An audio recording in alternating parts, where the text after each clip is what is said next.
Mike Radich here, and I'm now joined on the phone by Tachi Palace Fights Flyweight champion Ian McCall. Ian, how are you? I'm good. How you doing? I'm doing all right. Ian, you took the title away from Daryl Montague in your last fight. How would you grade your performance? A, B, C? How would you grade your performance in the fight? I think I performed really well. I give myself A, C-. What was your game plan going into that fight? Game plan, I guess, really was just, do exactly what I did. Test him on the feet, kind of show him that he's not any better than me at kickboxing. And then to eventually just take it to the ground and finish him there. With that win, did you feel like going into the fight you should have already been considered number one, or did you feel like that would have, pushed you to the top like it obviously did? Of course, I've always thought I was number one, but I know that proving it was going to be the key to me having everyone else show that I'm number one. And I still think there's some proving to do, to keep my spot, but I think that's what anyone has to do if they really want to show they're number one. Is just prove everyone that says you're not that you are. You're going to be defending your title for the first time in December against Will Capizano.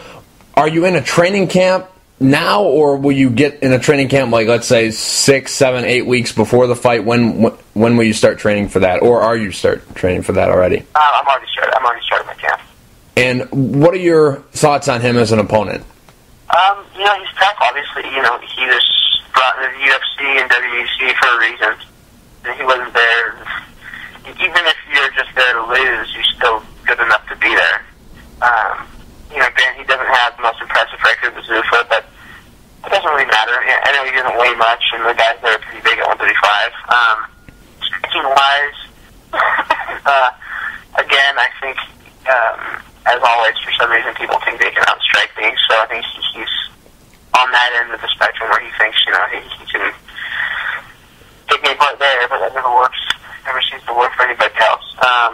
The ground, I haven't seen too much of it, but that's where most of my fights end up anyways. So, I don't know, he's going to be a good test for me, because he's already fought under Zuffa and fought some good people, so. Now, there's been a lot of talk about the UFC getting a 125 division.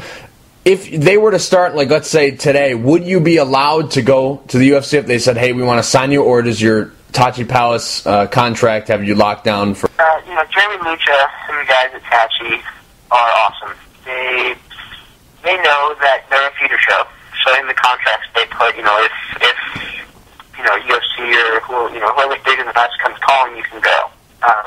And I have one fight that's in my contract anyway, so hopefully, after this fight, I'll be able to move to greener pastures and either go to UFC and they'll have all set up for me to become king there.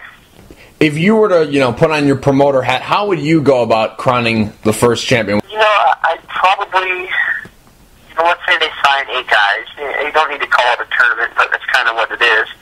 And people just start fighting, and whoever ends up not losing is champ. You have kind of everyone just, like I said, it's a tournament without calling it a tournament, basically. I mean, they don't do tournaments in the UFC. Right. It would be awesome if they did, but it's just not their thing. So, after this fight in December, you probably will go back to Tachi Palace Fights if the UFC doesn't get a 125 division. Is that basically what's going on? Yeah, if they don't make the division, I know they're saying beginning of the year. I know they're saying that it'll be to the beginning of the year, but if it's not, then I'll still be at Tachi. They treat me well, they pay me well, I get good coverage, so I really can't complain. I get paid as much as the lower end UFC has there. I'm curious, how did you get the nickname Uncle Creepy? My friend's son called me at one night. It was a late night, and he just, I was trying to put him to bed, and he called me Uncle Creepy, and everybody heard. And the mustache, how long have you had that? That's killer right there. I've had it on and off for a little over a year, probably. Oh, yeah? So, it fits the nickname. Oh, yeah, it works. Yeah, That's the thing. And I mean, even if I want to cut it now, I probably shouldn't, just because it adds a little something. I know my wife wants me to cut it, but I'm probably not going to. Real quick, Ian, do you have any sponsors you'd like to thank? Anything you want to say to the fans? Yeah, definitely.